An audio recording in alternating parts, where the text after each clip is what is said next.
તો અહીંયા છે ને હવે દૂધી ખમણાઈ છે અને હવે અહીંયા છે ને ગાજર ખમણાઈ છે કે જે દેશી ગાજર છે, હા, જેને આથણિયું પણ કહેવામાં આવે છે. તો એ દૂધી અને ગાજર બે છે ને થોડું થોડું તમારે જે પ્રમાણમાં ઢોકળા કરવા હોય ને એ પ્રમાણમાં તમારે લેવાનું છે. હવે વારો આવ્યો છે કોબીનો. તો હવે ખમણે છે મારા મમ્મી કોબી, જે ગાજર, દૂધી અને કોબી ત્રણેય વસ્તુને આપણે પહેલાં ખમણી લેવાની.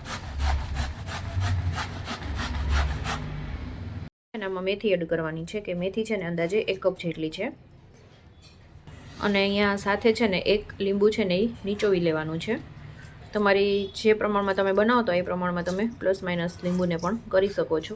અમે અત્યારે 3 જણ પૂરતા જ કરીએ છીએ, એટલે એ પ્રમાણે બધા મસાલા આપણે છે ને એડ કરવાના હોય છે. મસાલા જે હળદર, લાલ મરચું પાવડર,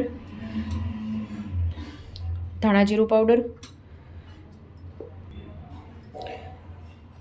જે 1 થી 1.5 ચમચી જેટલા, ને લાલ મરચું તમારા ટેસ્ટ પ્રમાણે, અને હિંગ છે જે 5 ચમચી જેટલી, અને ટેસ્ટ પ્રમાણે નિમક એડ કરી દેવાનું, અને ખાંડ 1 થી 1.25 ચમચી, તમે લીંબુ જેટલું એડ કરેલું એના ઉપર તમે ખાંડ ઉમેરવાની છે.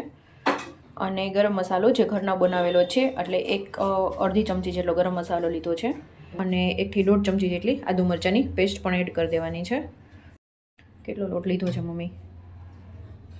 અંદાજે 1 કપ જેટલો બાજરાનો લોટ લીધો છે. બસ.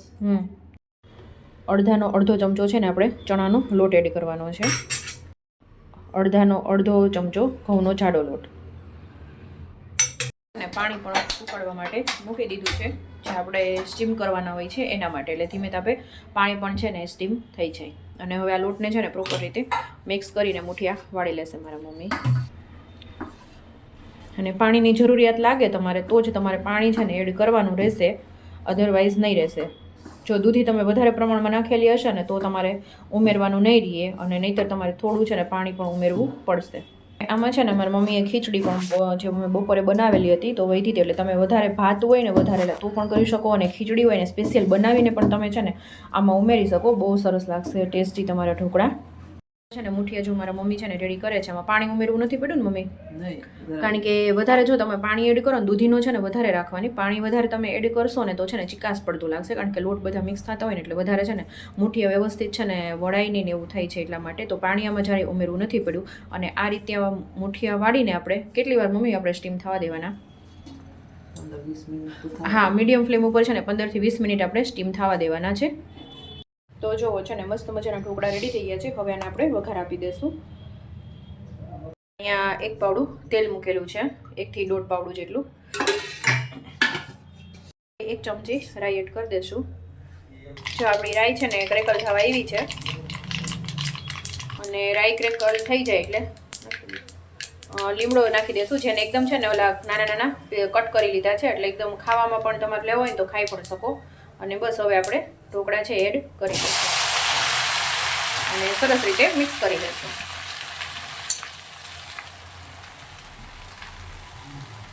તો આ રીતે તમે બનાવશો ને ફ્રેન્ડ્સ તો એકદમ મસ્ત અને એકદમ ટેસ્ટી અને સોફ્ટ પણ એટલા સરસ બન્યા છે. એટલા સરસ તમારા ઢોકળા છે ને એ બનશે. અને સાંચું આ રીતે મિક્સ કરી દેવાના, પ્રોપર મિક્સ થઈ જાય, અને ઉપર પછી ધાણાભાજી છે એ સ્પ્રિંકલ કરી દેવાની, ધાણાભાજી એડ કરી દેવાની. તો ફ્રેન્ડ્સ આપણા ઢોકળા છે ને રેડી થઈ ગયા છે. ઉપરથી આપણે ધાણાભાજી એડ કરી દેવાની છે. તો એકદમ ખાવામાં ટેસ્ટી, અને નાના બાળકો નહીં ખાતા હોય ને એ પણ વેજીટેબલ્સ એમાં આવશે, અને એ પણ હોશે ખાઈ લેશે. એટલા સરસ આ મુઠિયા ઢોકળા છે ને ટેસ્ટી બનશે. તો આજની રેસીપી તમને કેવી લાગી ફ્રેન્ડ્સ? રેસીપી સારી લાગી હોય તો વિડીયોને લાઇક, શેર અને સબસ્ક્રાઇબ કરવાનું ભૂલતા નહીં. અને તમે પણ બનાવજો, અને તમે મને ફીડબેક આપજો કે આ રેસીપી તમને કેવી લાગી.